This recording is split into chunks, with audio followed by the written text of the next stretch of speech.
মানসিকভাবে দুর্বল, ভীতু লোকেদের জীবনে ভালো কিছু আসে না। দুর্বল লোকদের সবাই টপকে যায়, সম্মান দেয় না এবং তাদের উপর বিরক্ত। তাই জীবনযুদ্ধে টিকতে হলে এবং জীবনে সফল হতে চাইলে অবশ্যই আপনাকে মানসিকভাবে শক্তিশালী হতে হবে। আবেগ সংবরণ করুন, আবেগ নিয়ন্ত্রণে রাখতে হবে এবং মন দুর্বল করা চলবে না। আপনি কোনো কিছু করার সক্ষম নন, এই মানসিকতা পরিহার করুন। আবেগকে নিয়ন্ত্রণে আনার দিকে মনোযোগ দিন। নতুন লক্ষ্যে আগান, আগের লক্ষ্যের দিকে আপনার মন যদি সায় না দেয় তবে নতুন লক্ষ্য চিহ্নিত করার চেষ্টা করুন। এটি আপনার কর্মোদ্যম বাড়াতে উৎসাহিত করবে। নতুন লক্ষ্য স্থির করার ফলে নতুন উপায়ে দায়িত্ব নিয়ে কাজ করুন। সব সময় কেবল পড়ার মাধ্যমে মানসিক শক্তি উন্নতি করতে পারবেন না।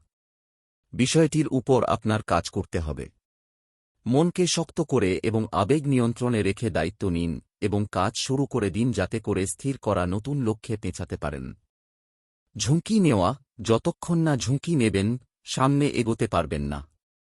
চ্যালেঞ্জ গ্রহণ করার ফলে অতীতের ভুলগুলো শুধরে নিতে পারবেন এবং কাজে উন্নতি হবে। এটি আপনাকে পরবর্তী ধাপে যেতে সাহায্য করবে এবং যতটা পারেন আপনি সুযোগ গ্রহণ করুন। ভুল থেকে শেখা, ভুল করতে ভয় পাওয়ার কিছু নেই।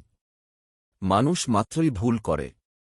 যত ভুল করবেন সেগুলো থেকে আরও শিখতে পারবেন। এটি আপনাকে মানসিকভাবে শক্তিশালী করে তুলবে। একই সঙ্গে দুর্বল দিকগুলো যা আপনাকে আটকে রেখেছে সেগুলো ছেড়ে দিন।